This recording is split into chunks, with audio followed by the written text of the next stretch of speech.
Dear friends, during the gospel reading, we see Jesus is healing two blind men. But after healing them, he warns them very sternly, saying, "See that no one knows about it." And various other times also, after certain healings in the Bible, we read that he tells them, "See that no one knows about it." And why does Jesus use these words? We see in the ministry of Jesus, Jesus never wanted to showcast his healing ministry. He never wanted to make a public display of the healings, miracles, and wonders that he did. Why did he do this? It is because his primary mission was not healing, but his primary mission was to call sinners to repentance. He says, "I have come to call the sinners to repentance. I have come to seek and save the lost. I have come to set the captives free." And nowhere we see Jesus saying, "I have come to give you healings and miracles." Jesus never wanted people to be deviated from his primary ministry. His primary ministry was so that people could repent. The first message that Jesus said was, "Repent, for the kingdom of heaven is at hand." And that's why we see that many people today are deceived. We think that Jesus is only a miracle healer, he's a miracle worker, but we fail to recognize the main mission of Jesus.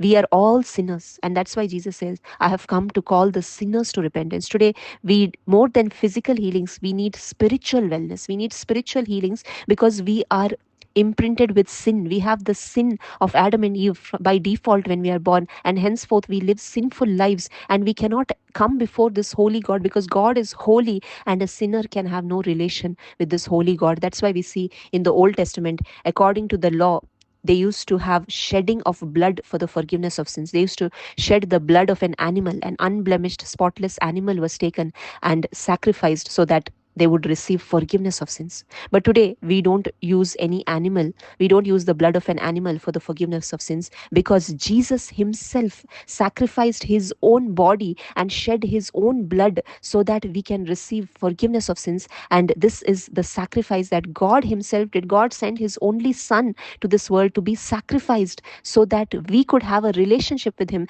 That relationship which was disconnected could be reconnected, re-established, restored, because we were all sinners. And now, through the blood of Jesus, when we believe in the finished work of Jesus, this blood cleanses us from sin, and we are able to have a relationship with our Father. We become sons and daughters of the Father, and that's why we need to know that Jesus primarily came so that we could repent of our sins. We could believe that only his blood can cleanse us from sins once and for all. And when we believe in this gospel, we receive eternal life. And that is the faith that we need to have. Christ has died, Christ has risen, and Christ will come again. Definitely, Jesus Christ is coming for the second time, but not with reference to sin. He is coming to take all those who have believed in him, all those who are eagerly waiting for him, all those who have received the Holy Spirit and they live a life pleasing to him and who are his sons and daughters. Jesus is coming to take them. Thank you. God bless you.